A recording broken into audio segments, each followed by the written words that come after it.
오늘은 우리를 위해 죽으신 그리고 다시 살아나신 예수님의 부활을 기념하는 날입니다. 그렇다면 2000년 전에 죽었다 살아나신 예수님의 부활을 우리가 기념하는 이유는 과연 무엇일까요? 오늘 저와 여러분이 함께 읽은 이 말씀 속에는 부활하신 예수님에 대한 이야기를 우리에게 소개하고 있습니다. 그러므로 오늘 말씀을 통해서 우리가 예수님의 부활을 기념하는 이유가 뭔지, 더 나아가서 예수님의 부활을 믿는다라는 의미는 무엇인지, 그리고 더 나아가서 예수님의 부활을 믿는 우리 모두에게 하나님이 요구하시는 것이 무엇인지, 이러한 말씀들을 저희들이 함께 살펴보려고 합니다. 그래서 오늘 말씀을 통해서 예수님의 부활을 기뻐하고 예수님의 부활을 축하하는 여러분에게 마땅한 삶이 무엇인가를 깨닫고 그 삶을 다짐하고 결단하는 은혜가 저에게도 그리고 여러분 모두에게도 생겨날 수 있게 되기를 바랍니다. 그렇다면 여러분, 예수님이 죽으셨다 부활하신 것을 기념하는 이유는 과연 무엇일까요? 이유는 아주 명확합니다. 예수님의 부활이 너무나도 중요하기 때문에 그렇습니다. 그러면 예수님의 부활이 중요한 이유는 과연 뭘까요? 두 가지로 말씀을 드릴 수 있습니다. 첫 번째는 예수님의 부활이 모든 기독교 신앙의 근간이 되기 때문에 그렇습니다. 무슨 말인가 하니 이거죠. 예수님의 부활이 없으면 기독교 신앙은 성립될 수가 없다라는 말입니다. 다시 말한다면 예수님의 부활이 없다면 기독교는 존재할 이유가 없다라는 겁니다. 그런 측면에서 예수님의 부활은 너무나도 중요한 겁니다. 그리고 또 한 가지, 예수님의 부활이 중요한 이유는 우리와 무관하지 않은 사건이기 때문에 그렇습니다. 다르게 말한다면 예수님의 부활은 우리 각 성도들과 대단히 밀접한 연관을 가지고 있기 때문입니다. 그래서 예수님의 부활은 너무나도 중요한 것이다 라고 말할 수 있는 겁니다. 그래서 우리 모든 그리스도인에게 있어서 예수님의 부활은 너무나도 중요합니다. 그렇다면 예수님의 부활이 중요한 구체적인 이유를 세 가지로 말씀을 드립니다. 첫 번째는 예수님의 부활은 우리에게 내세가 있다라는 것을 증명하는 사건이 바로 예수님의 부활입니다. 여러분, 내세가 뭔지 아십니까? 내세. 뭐 아재 개그 하나 하면 세세 다음이 내세. 네. 저는 집에서 딸이랑 이렇게 늘 놉니다. 네. 내세란 과연 뭘까요? 다음 세상, 다음의 생애, 그걸 우리는 내세다라고 말을 하는 거예요. 예수님의 부활은 결국, 장로님 왜 웃으세요? 오늘 장로님이 지난 주간부터 계속 쓰셨던 성시를 오늘 낭독하신답니다. 지난주 오후 예배 다 끝났는데 갑자기 뜬금없이 좀 앉아보시라고 성도들한테 그러면서 고난주간 때 고난을 생각하면서 쓰신 시를 하나 낭독하셨습니다. 그래서 제가 또 물었죠. 장로님, 시 쓴 게 몇 개 더 있습니까? 그랬더니 몇 개 더 있답니다. 그래서 그러면 부활주일에 한번 시를 낭독해 보시겠습니까? 그랬더니 이렇게 하시다고요. 약간 시가 개그가 좀 담겨 있답니다. 그래서 고난주간 시인데 개그가 담길 수 있다는 것도 실력이겠다 싶어서 한번 해보십시오. 이따가 설교 끝나고 시 낭독을 한번 하실 겁니다. 다시 원래대로 돌아옵시다. 내세가 있다는 것을 증명하는 것, 그게 바로 예수님의 부활입니다. 한번 생각해 봅시다. 예수님은 죽으셨습니다. 죽음으로 끝나셨을까요? 그렇지 않다고 말하는 겁니다. 죽음 이후에도 예수님의 삶은 존재하고 있었다는 겁니다. 우리도 마찬가지라는 거예요. 우리도 죽으면 끝이라고 생각하는 것이 세상 사람들의 보편적인 생각 아닙니까? 그러나 그렇지 않습니다. 죽음 이후에도 우리에게는 그 다음에 인생이 있다라는 겁니다. 어떤 사람에게는 그 내세가 천국일 수 있고 어떤 사람에게는 그 내세가 지옥일 수도 있습니다. 그러나 분명한 것은 이 땅에 살아가는 모든 사람에게는 반드시 내세가 있다라는 겁니다. 여러분의 내세는 어디이십니까? 당연히 천국이겠죠? 네, 당연히 여러분의 내세가 천국일 거라 믿습니다. 그리고 아직 나의 내세가 어디인지 불확실한 분이 계시다면 여러분이 예수를 믿음으로 말미암아 여러분의 내세가 천국이 되었으면 합니다. 이게 첫 번째 부활이 중요한 이유입니다. 두 번째는 예수님의 부활이 중요한 것은 우리에게 용서가 선언되었다라는 것을 증명하는 사건이기 때문에 그렇습니다. 쉽게 말한다면 하나님이 우리를 용서하셨다라는 증명으로 보여준 사건이 예수님의 부활 사건이라는 겁니다. 성도 여러분, 세상에는 죄 없는 사람이 있을까요? 없을까요? 결코 존재하지 않습니다. 무엇을 보면 알 수 있냐면 모든 사람은 다 죽기 때문에 그렇습니다. 모든 사람이 죽는 게 죄가 있는 것과 무슨 상관이냐라고 생각할지 모릅니다. 그러나 성경은 모든 사람이 죽게 되는 것이 죄로 인한 결과라고 말합니다. 로마서 6장 23절에 죄의 삭은 사망이요 라고 말을 하는 거예요. 따라서 이 땅에 태어나서 죽게 되는 모든 사람들은 다 죄를 가지고 있다라고 우리는 분명히 말할 수 있는 거예요. 세상에는 죄 없는 사람이 따라서 있을 수는 없는 거예요. 그런데 중요한 것은 무엇이냐면 2000년 전에 예수님께서 죽으셨습니다. 그런데 예수님의 그 죽으심은 결국은 인류가 가지고 있는 죄에 대한 죽음이라는 것을 우리는 알아야 한다는 겁니다. 그리고 예수님은 우리의 대표자가 돼서 십자가에서 죽으신 것이고 하나님은 그 죽으신 예수를 살려내신 겁니다. 그 말은 무슨 말이냐면 하나님이 인간의 대표자였던 예수를 살려내신 것이야말로 그 예수님을 대표로 한 모든 인간의 죄를 하나님이 용서하셨다라는 증거가 된다는 거예요. 그래서 예수님이 십자가에서 운명하셨을 때 어떤 일이 일어났냐면 성전의 휘장이 위로부터 아래로 갈라지게 되는 거예요. 이 휘장은 하나님과 인간을 단절시키는 역할을 했던 거죠. 왜 하나님과 인간이 단절된 관계가 되었습니까? 죄 때문에 그런 관계가 된 거예요. 그런데 이제 하나님께서는 그 단절된 관계를 상징하는 휘장을 하나님 스스로가 찢어버리신 거예요. 이 말은 무슨 말이냐면 이제 하나님이 됐다라는 거예요. 이제 하나님이 우리를 만나 주시겠다라는 거예요. 왜냐하면 우리 죄를 하나님이 이제는 용서하셨기 때문이라는 거예요. 사랑하는 성도 여러분, 바로 예수님의 부활이 이처럼 하나님이 우리를 용서하셨다라는 증거와 증명으로 우리에게 허락된 사건이라는 거예요. 그러나 여러분, 중요한 것은 무엇이냐면 예수님이 죽으심으로 말미암아 이 세상에 하나님의 용서가 선포되었어요. 그러나 모든 사람이 하나님의 용서를 받을 수 있는 건 아닙니다. 예를 들면 이와 마찬가지인 거예요.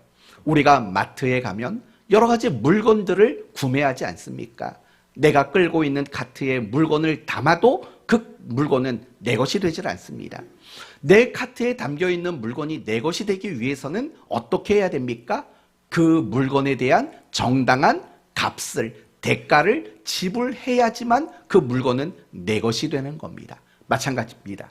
하나님께서는 우리 모두에게 용서를 선포해 주셨습니다. 그러나 그 용서가 나의 용서가 되기 위해서 필요한 대가가 있습니다. 그것은 이런 겁니다. 예수를 믿는 대가가 필요한 겁니다. 더 구체적으로 말한다면 나는 죄인이고 예수님께서 나의 죄를 위해 십자가에서 대신 죽으셔서 죄값을 지불하셨다라는 믿음, 그것으로 인해 우리는 용서받을 수 있다라는 믿음이라는 대가를 지불할 때 우리는 하나님의 그 용서가 비로소 나의 용서가 되어질 수 있게 된다라는 거예요. 이 자리에 여러분 대부분은 이미 하나님의 용서를 받으신 분들인 거예요. 감사하기를 바랍니다. 그리고 여러분이 내가 하나님께 용서받은 자라는 것에 감사로 머물지 마시고 여러분도 누군가를 용서하는 사람으로 살아갈 수 있게 되기를 바랍니다. 여러분의 마음속에 모든 사람을 용서하셨습니까? 아니면 아직 용서가 안 되는 분이 계십니까? 그분들까지라도 여러분은 용서하셔야 되는 거예요. 왜냐하면 예수 그리스도의 죽음으로 우리 모두가 용서받은 자가 되었기 때문에 우리도 서로 모든 사람을 용서하는 것이 마땅하다라는 거예요. 여러분 가운데 또 혹시 나는 아직 하나님께 용서받지 못한 것 같아 라고 생각이 드는 분이 계시다면, 예수님이 나의 죄를 위해 죽으시고 부활하셨다는 것을 믿는 그 대가만 지불하신다면 여러분도 하나님의 용서를 선물로 받고 더 나아가서 하나님이 준비하신 천국이라는 내세를 여러분 모두가 받게 될 줄로 믿습니다. 그래서 예수님의 부활은 중요한 거예요. 아, 하나님이 나를 용서하셨다라는 뜻이구나 라는 의미에서 예수님의 부활은 너무나도 중요한 거예요. 예수님의 부활이 중요한 세 번째 이유가 있어요. 그것은 무엇이냐면 예수님께서 이 땅에 하셨던 모든 말씀들이 있어요. 제자들을 가르쳤던 말씀도 있고 많은 군중들을 가르치신 말씀들이 있어요. 예를 들면 이런 거죠. 팔복에 대해서도 가르치셨고 산상수훈에 대해서도 가르치셨어요. 율법을 새롭게 해석하시는 가르침도 주셨어요. 예를 들면 이런 거죠. 살인하지 말라.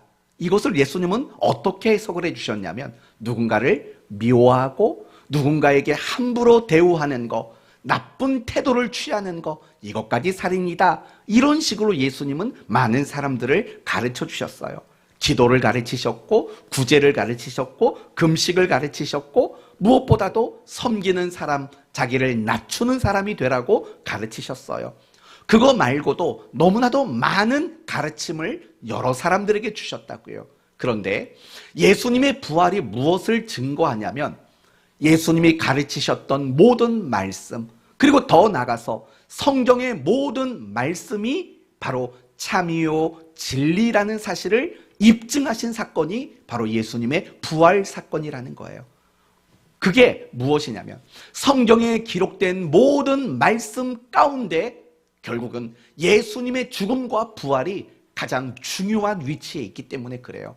따라서 예수님의 그 부활하심은 모든 성경의 가르침이 참이고 진리라는 것을 우리에게 증거하는 사건인 거예요.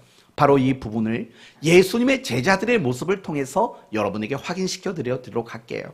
여러분, 예수님의 제자들, 그들은 예수님의 부활하시기까지는 전혀 제자답지 못했다는 걸 아실 겁니다. 그들은 세상에 명예를 얻는 것처럼 신앙을 가지려고 했고 높아지려고 했던 것 아시지요?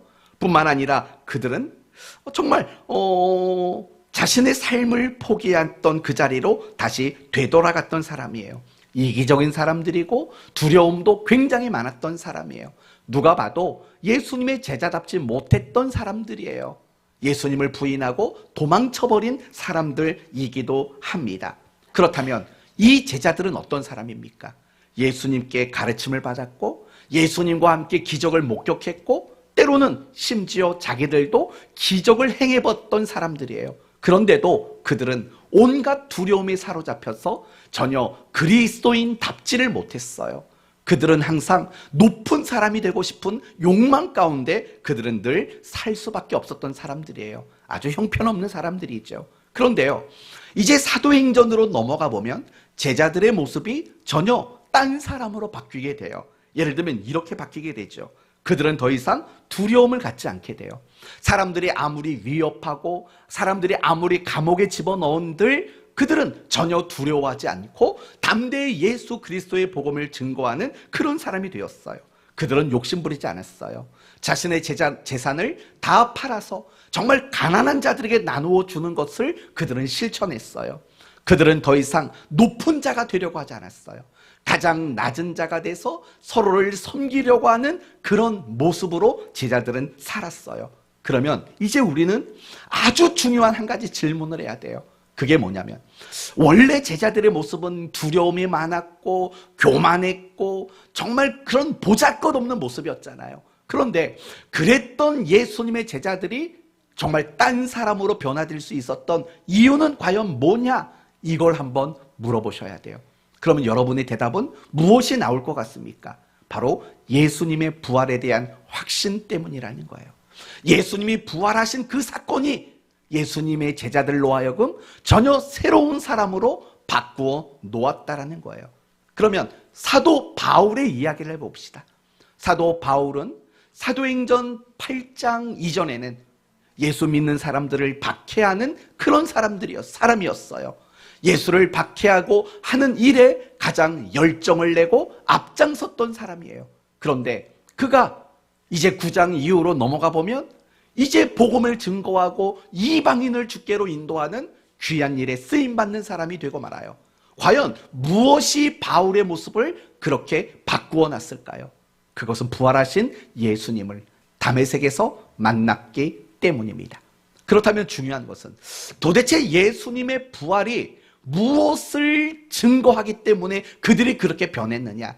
그것은 이미 여러분에게 말씀드린 것처럼 예수님이 가르치셨던 모든 내용들, 예수님이 보여주셨던 모든 삶의 모습들, 이러한 것들이 가장 진리고 가장 참이라는 사실을 입증하는 사건이 결국 예수님의 부활 사건이었기 때문이라는 거예요. 우리가 성경을 어떻게 믿을 수 있습니까? 여러분은 아직 의식하지 못할 수도 있지만 성경의 말씀이 이게 정말 진리고 하나님 말씀이라고 믿을 수 있는 것은 사실은 예수 그리스도의 부활 사건이 있기 때문에 우리는 이 성경의 말씀을 믿을 수 있는 그런 사람이 될 수 있는 거예요. 우리가 성경에 우리를 향해서 하나님이 주신 많은 약속들을 의심하지 않고 믿을 수 있는 이유, 그것은 바로 예수 그리스도가 부활하셨기 때문인 거예요. 여러분, 만약에 예수님이 다시 부활하지 못하셨다면 우리는 말씀을 믿을 수 없게 되고 하나님이 우리에게 주신 그 약속들을 의심할 수밖에 없는 거예요. 그러나 죽은 자를 다시 살리신 그 하나님으로 인해서, 예수 그리스도의 부활로 인해서 이제 우리 모두는 믿는 자가 될 수 있었다라는 거예요. 그런 의미로 예수님의 부활은 너무 중요한 거예요. 예수님의 부활은 천국이 있다라는 것을 보여줬고, 예수님의 부활은 우리를 용서하셨다라는 증거이고, 예수님의 부활은 모든 가르침이, 더 나아가서 성경의 모든 말씀들이 사실이고 참이고 진리라는 것을 입증하는 사건, 따라서 예수님의 부활이 너무나도 중요한 내용일 수밖에 없다라는 거예요. 이제 우리가 그 다음으로 생각해 볼 것은 이거입니다. 여러분은 예수님의 부활을 믿으십니까? 그럼 예수님의 부활을 믿는다는 것은 뭘까요? 예수님이 부활했다가 다시 살아나신 것을 아는 게 믿는 걸까요? 아니면 나는 의심하지 않아, 그 사건이 사실이야 라는 것이 믿는다는 걸까요?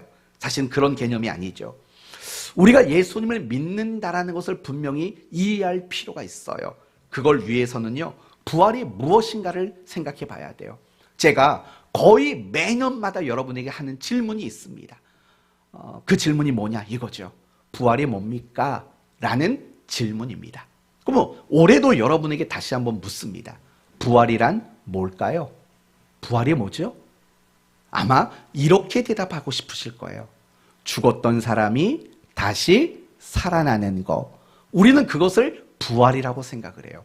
물론 국어 사전적으로 말한다면 죽은 자가 살아나는 게 부활이 맞아요.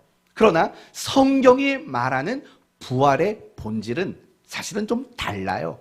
죽었다 살아난다고 해서 그것을 다 부활이다, 성경은 그렇게 말하지를 않는다는 걸 이해하셔야 돼요. 우리가 이 점을 한번 확인해 봅시다. 우리가 성경을 보면은요, 죽었다 살아난 사람들의 이야기가 많아요. 아는 대로 한번 말해 보세요. 제가 한번 먼저 말할게요. 죽은 나사로가 다시 살아났어요. 그렇죠? 죽었다 살아난 거예요. 또 누가 있을까요?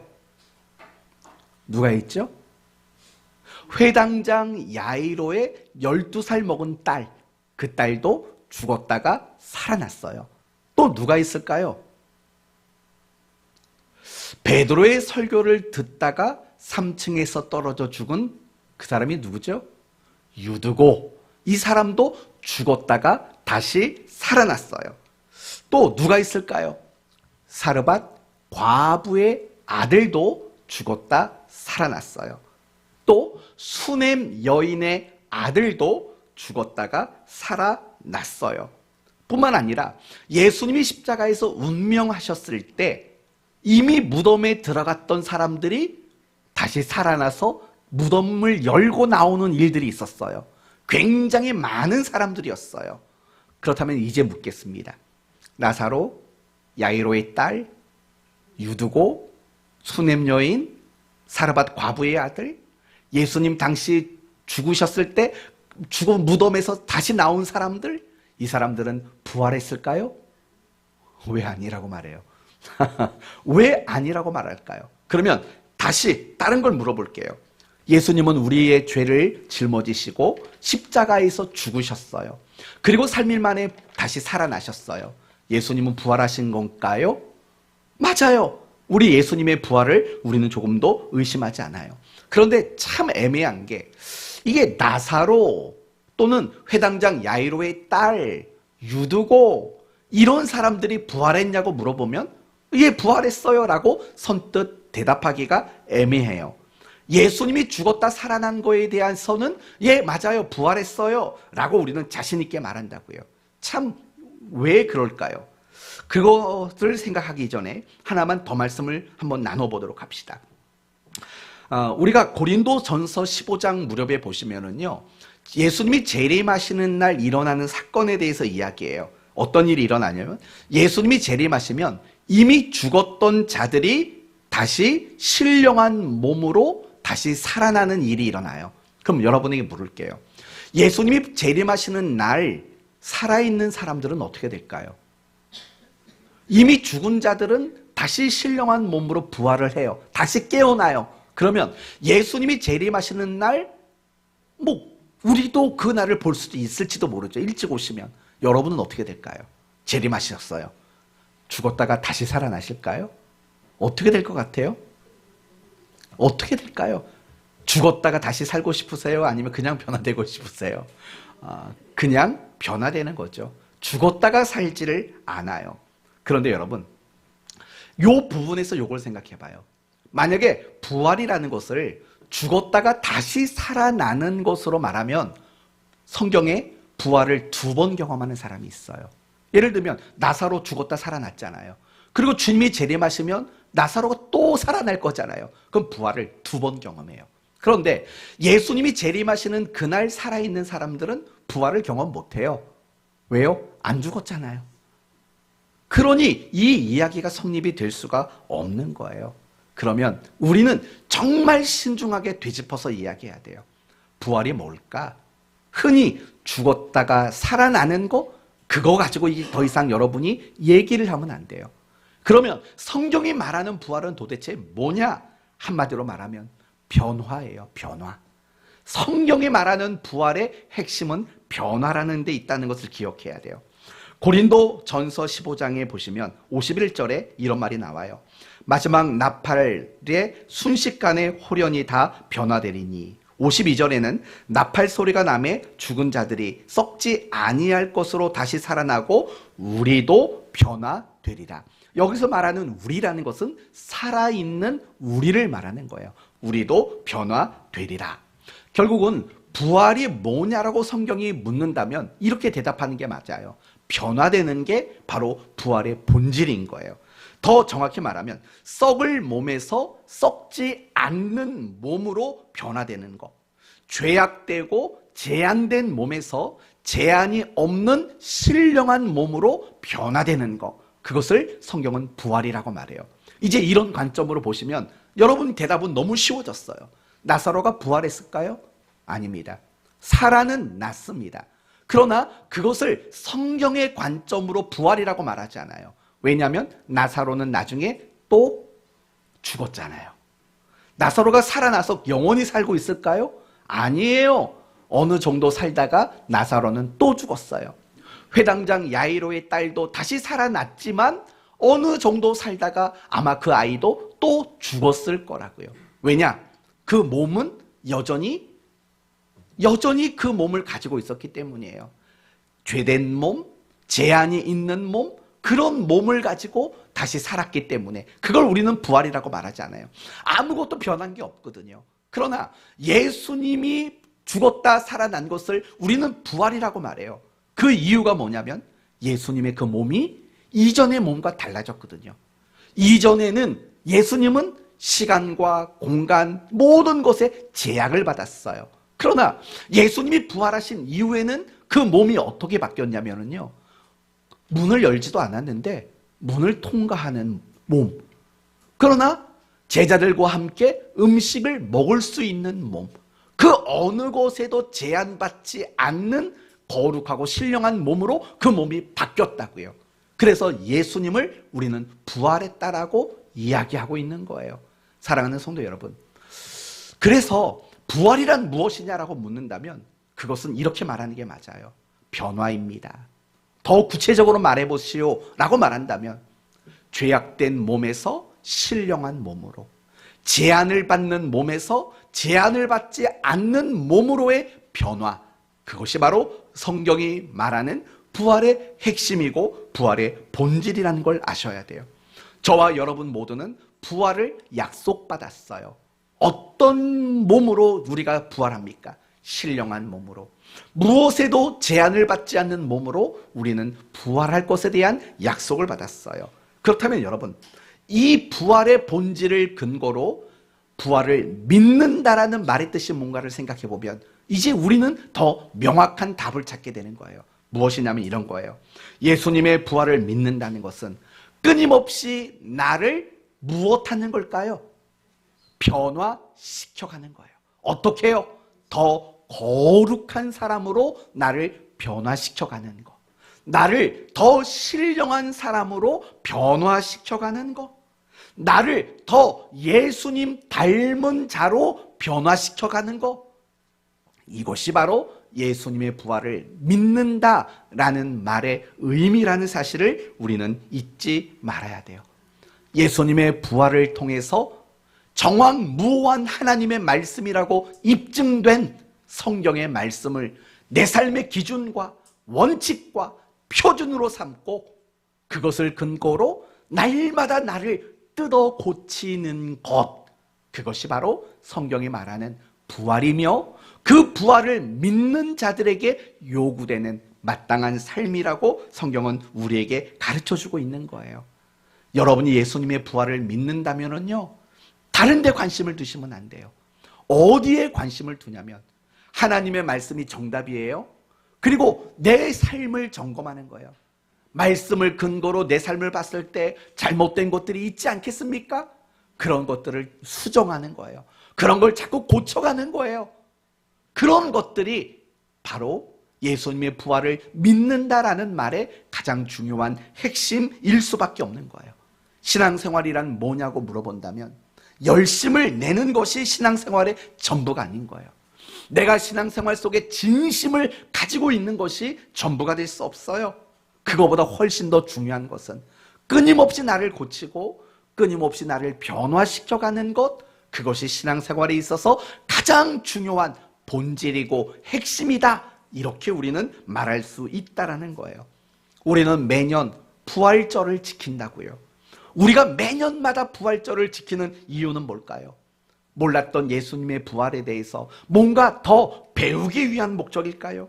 아니면 부활절을 지키는 것이 기독교의 귀한 정통이기 때문일까요? 모르겠어요.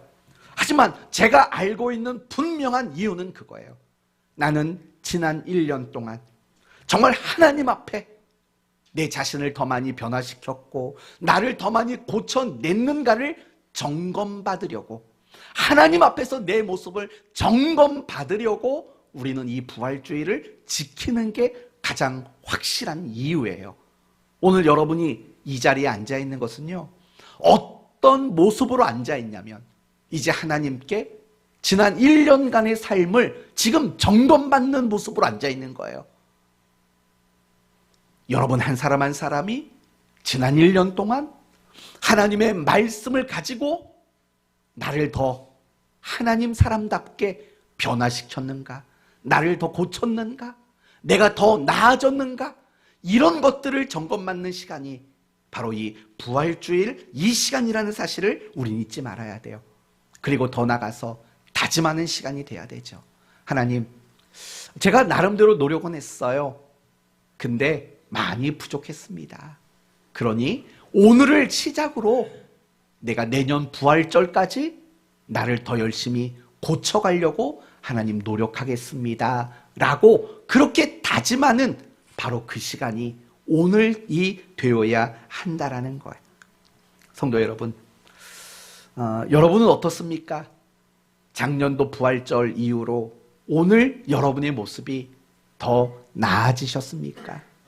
하나님을 사랑하는 마음에서, 하나님과 더 친밀한 연합하는 모습들 속에서, 하나님의 말씀대로 순종하고 살아가는 그 모습 속에서, 여러분의 마음의 모습에서, 여러분의 의지의 모습에서, 여러분에게 허락된 그 자유의 권한의 모습 속에서 여러분은 좀 더 나아진 모습들을 여러분은 찾고 만들어내셨습니까? 그랬으리라고 생각합니다. 제가 지난 고난주간을 보면서 참 마음이 뿌듯했어요. 왜냐하면 몇몇 되지도 않는 성도들이 거의 다 새벽에 나오셨어요. 새벽에 참석했던 우리 성도들 인원을 다 헤아려 봤더니 20명이나 참석했더라고요. 20명. 코딱지만한 교회라고 할 뻔했어요. 죄송해요. 코딱지만한 교회는 아니죠. 네, 그렇게 크지 않은 작은 교회인데 새벽에 정말 20명의 성도들이 참석해서 예배드렸다고 한번 생각해 보세요. 그런 여러분의 모습을 보면서 참 얼마나 기쁜지 몰라요. 여러분 공원에 나가서 버스킹하고 공원에 나가서 전도할 때 여러분이 얼마나 활짝 웃으면서 사람들을 만나는지, 그런 것들 얼마나 기쁜지 몰라요.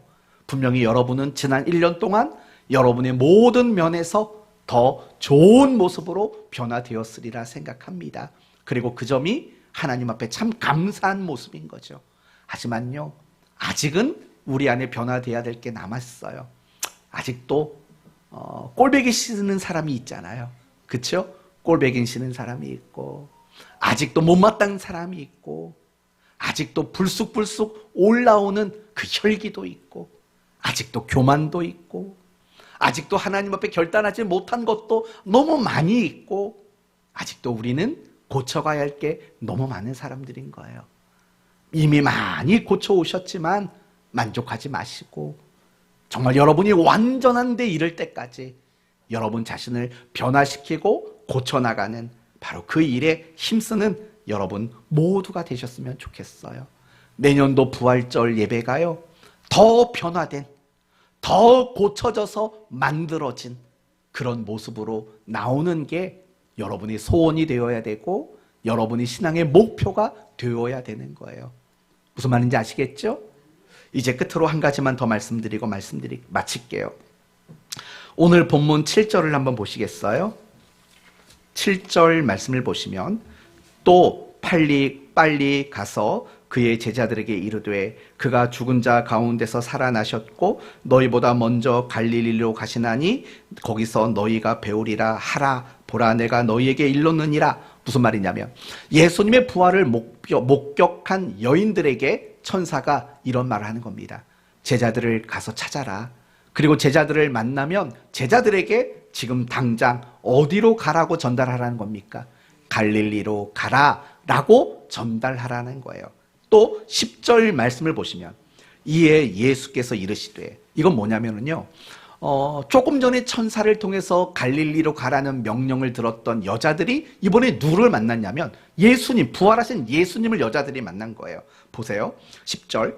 이에 예수께서 이르시되 무서워하지 말라. 가서 내 형제들에게, 여기서 말하는 내 형제들은 예수님의 제자들을 말하는 거예요. 내 형제들에게 갈릴리로 가라 하라.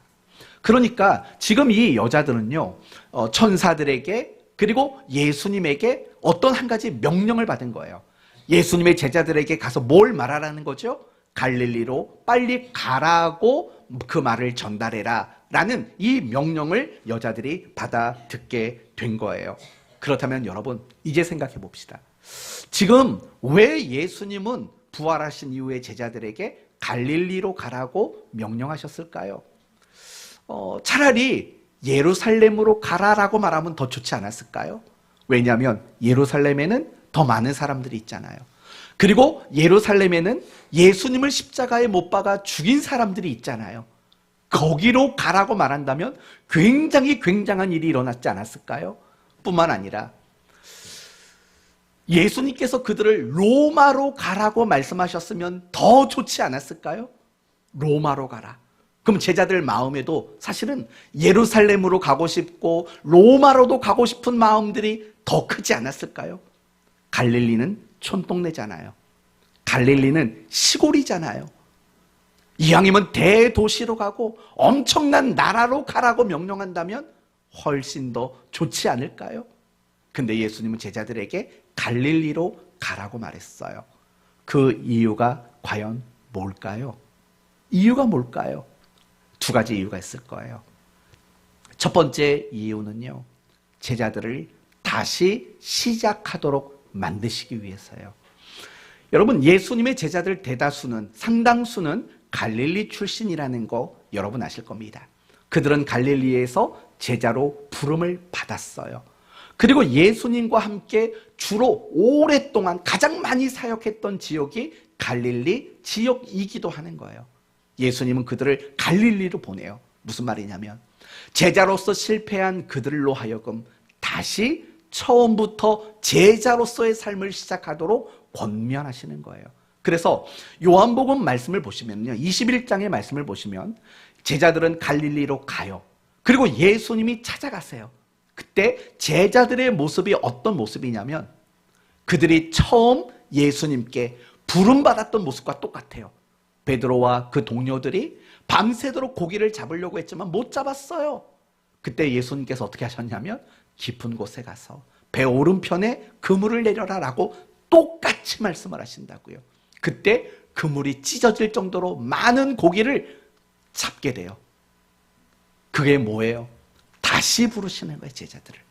예수님을 모른다고 부인하고 도망쳤던 그 제자들을 찾아가셔서 다시 그들을 불렀던 자리에서부터 똑같은 일을 다시 시작하는 거예요. 똑같은 일을. 지금 예수님은 그들을 갈릴리로 가래요. 다시 시작하래요. 여러분에게도 마찬가지라고 저는 생각해요. 부활하신 예수님은 여러분에게 갈릴리로 가라고 말해요. 여러분이 신앙이 실패했던 그 자리, 여러분이 신앙이 무너졌던 그 자리, 여러분의 신앙이 주저앉아버린 그 자리, 여러분의 신앙이 멈춰선 그 자리로 다시 돌아가라고 말씀하고 있어요. 여러분이 예수님의 부활을 믿는 자로서 이제 다시 시작하셨으면 좋겠어요. 기도 생활을 중단했다면 다시 기도 생활을 하시면 그게 바로 갈릴리로 가는 거예요. 예배 생활이 멈췄다면 다시 그 예배 생활을 여러분이 시작하셨으면 좋겠어요. 경건 생활이며 전도 생활이며 순종하는 것이며 멈췄던 그 자리로 다시 시작하십시오. 돌아가시고 시작하십시오. 그것이 갈릴리로 가라는 거예요. 그리고 더 중요한 한 가지 의미가 있어요. 그건 무엇이냐면 제자들이 처음부터 실패한 게 있었어요. 그게 뭘까요? 그건 십자가를 짊어지는 거예요. 마태복음 16장 말씀을 보시면 아무든지 나를 따라오려거든 자기를 부인하고 자기 십자가를 지고 나를 따를 것이니라 라고 말을 해요. 그러나 예수님의 제자들은요, 처음부터 십자가를 짊어지지를 못했어요. 처음에는요, 십자가를 이해할 수 없었던 거예요. 처음에는요, 그 십자가가 감당이 될 수가 없었던 거예요. 당연하죠. 이해가 되지 않는데 그 십자가를 어떻게 짊어지겠냐고요.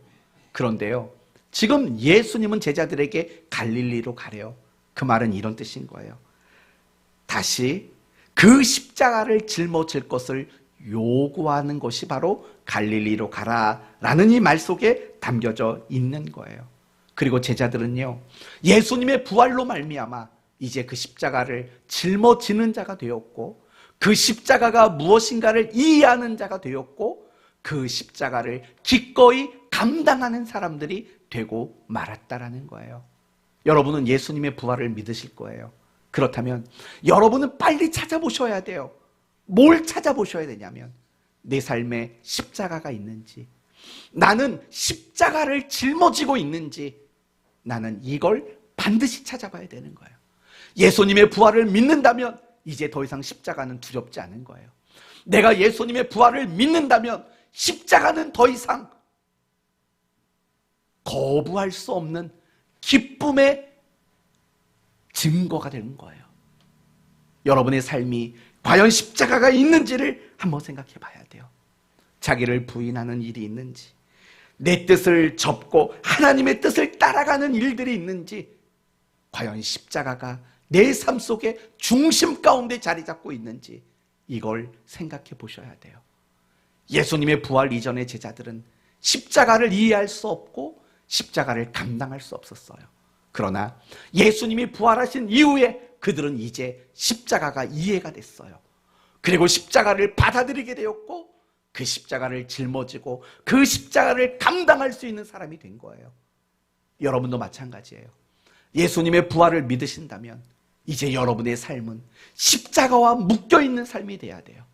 여러분의 삶은 십자가를 짊어지는, 날마다 십자가를 따라가는 그런 여러분이 되셔야 되는 거예요. 그게 바로 예수님의 부활을 믿는 우리 모두에게 하나님이 요구하시는 내용인 거예요. 오늘 말씀을 이제 마치도록 하겠습니다. 예수님은 죄와 사망을 이기시고 부활하셨습니다. 그 부활은 우리를 용서하셨다라는 뜻이고 우리에게 천국을 내세로 주시겠다라는 약속이며 모든 성경의 말씀이 참이요 진리라는 증언의 사건이었습니다. 그러므로 우리 모두는 예수님의 부활을 믿는 자로서 나를 날마다 고치고 변화시켜서 더 온전한 하나님의 사람이 되도록 노력하는 일과, 그리고 그것을 위해서 우리는 다시 십자가로 돌아가서 그 십자가를 사랑하고 그 십자가만 붙잡고 그 십자가가 내 삶의 원리와 원칙이 되고 내 삶의 방법으로 삼는 그런 여러분이 되셔야 합니다. 우리는 부활을 믿는 자입니다. 그러나 이제 우리는 다시 십자가로 돌아가야만 하는 사람들입니다. 그리고 우리 모두는 예수님의 부활을 믿기 때문에 얼마든지 십자가로 돌아갈 수 있는 사람입니다. 이제 여러분의 삶은 오직 십자가로 규명이 되고 여러분의 삶은 오직 십자가로만 설명이 될 수 있는 그런 여러분의 삶이 되기를 예수 그리스도의 이름으로 축원드립니다. 아멘.